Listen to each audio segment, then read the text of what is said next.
乌军在前线修豪宅。近期呢，网上流传的一些视频显示乌军在前线战壕内修建的住处内竟然有卫生间、浴室、厨房，甚至桑拿房。好家伙，这是来旅游的吗？其实并不是，乌军这样做有着更深的意义。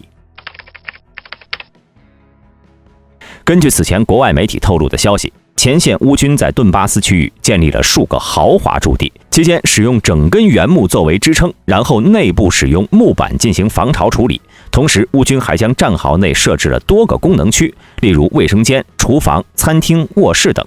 并且配备了桑拿房、饮水处理器、微波炉和烤箱。不知道的人还以为乌军这是打造末日地堡呢，这是来享受假期吗？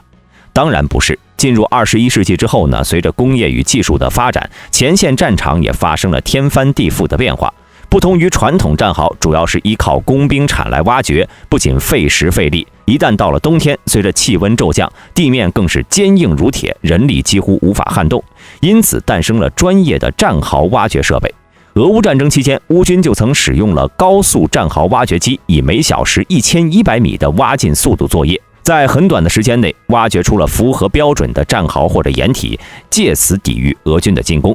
而这次乌军之所以要修建公寓式的战壕，也是为了更好地抵御俄军。毕竟之前网上就有照片显示乌战壕中的种种悲惨场景。从照片中呢能看出由于接连不断的大雨，雨水没过了乌军士兵的小腿，身上的衣物更是被雨水淋湿。在前线气温骤降的情况下，这些雨水正在迅速掠夺乌军的体温，甚至出现了士兵被迫躺在泥水里睡觉，结果第二天直接就醒不来了。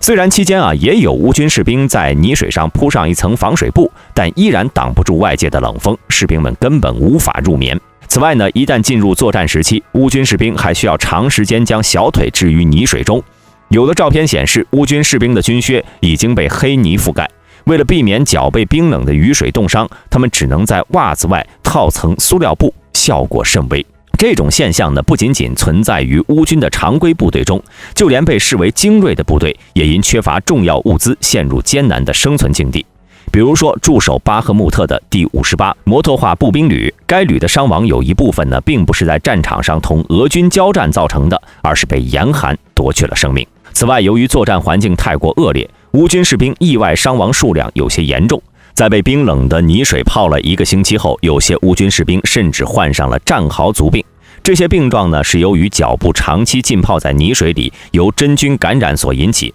症状为奇痒无比，脚部变得肿胀麻木，之后呢，迅速转变为肌肉组织坏死的坏疽病，最终不得不将脚部截肢，甚至将整条腿切掉。而预防这种病最好的方法就是保持双脚干爽，及时更换干净干燥的鞋袜。所以战壕内良好的居住环境是必不可少的，毕竟与同俄军交战阵亡相比，因疾病或者严寒阵亡实在是太不应该了。除了良好的居住环境，在前线呢，保持良好的心态对于乌军士兵来说也很重要。不论是什么时候，战争不仅仅是物资的较量，还是展现双方士兵们精神的比拼。人始终是战争胜负的决定性因素，而想要确保士兵能发挥全部战力，有赖于良好的心理境况、稳定的心理品质的支撑。另外，现代战争中战场态势瞬息万变，期间会有海量的信息汇聚于头脑中，犹如迷雾一般充斥着不确定性，士兵极易出现感觉失调等问题，甚至难以进行正常识别、判断和决策。但是战争呢，却又要求士兵即使在最困难的时候，也要拥有作战所需的基本认知，因此必要的心理调节不能少。随着科技的发展，残酷的战场也被注入乐趣。俄乌战争期间，俄军、乌军以及外籍雇佣兵时常会拍一些短视频发到各大社交媒体上，闲暇之余呢，士兵们也会刷短视频取乐，或者玩一会儿手机游戏。此前呢，车臣领导人卡特罗夫由于经常拍短视频，甚至被人们戏称为网红将军。即便呢这是苦中作乐，略显苦涩，但依然是战场上仅有的一丝丝安慰。而截止到现今，俄乌战争已经持续了1年，却仍未知道这场战争会持续到什么时候。因此，必须确保乌军士兵在前线作战的舒适，拥有良好的身体状况，才能抵御俄军的进攻。对此，有媒体向外报道，乌克兰首富里纳特·艾哈迈托夫正在免费为前线乌军制造移动防空洞。这种预制掩体由乌克兰最大的钢铁制造商 Metinvest 集团生产。根据该集团的介绍，该掩体的外形类似于钢制胶囊，整体直径2米，全长6米，其中安全模块是抵御俄军炮击的必要保护手段之一，能在战场前线快速装备移动避难所，安装在地下1.5米左右，能够承受152毫米火炮的攻击。此外，内部还设置有床铺、食堂、澡堂等等，能够同时容纳6名乌军士兵。且避难所还配备了一个野战炉，可以随时取暖、加热食物和烘干衣服。舱内呢还有空中通讯和武器架，有一个主出口和一个备用出口。每个防空洞的生产成本约为$5400。自从俄乌战争爆发之后呢，该集团已经向前线乌军交付了超过100个的预制掩体。对此，扎波罗热地区军事管理局局长声称，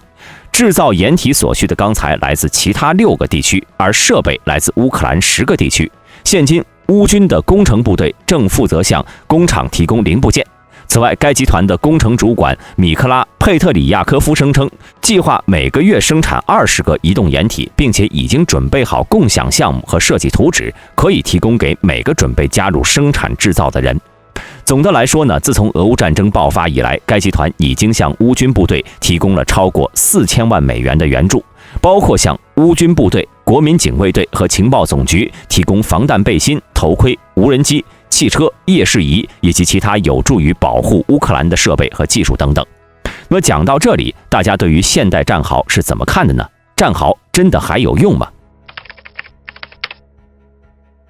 答案肯定是有用的。虽然现今已经是各式导弹、炮弹盛行的时代了，但枪械这种直射火力依然是战争必不可少的角色。而战壕对于各种直射火力来说呢，依然有着优异的防护作用。毕竟性能再强的防弹衣，防护效果也比不上几十上百厘米厚的沙土。大兵举个例子啊，穿甲弹能干掉坦克，那是不是说坦克没用了？并不是，坦克依然是陆战之王，因此战壕也一样。在两军对峙的过程中，战壕就是非交战时期最好的防护措施。此外，俄乌战争的实战也能证明，轻步兵也能抵御重型装甲部队的进攻。在炮兵、无人机以及各式反坦克武器的加持下，战壕再次成为了对抗大规模机械化进攻的防御手段。就算只是挖一个深度不到2米的步兵战壕，之后借助防炮洞再以交通壕相连，也能有效地抵御敌方重型机械化部队的猛攻。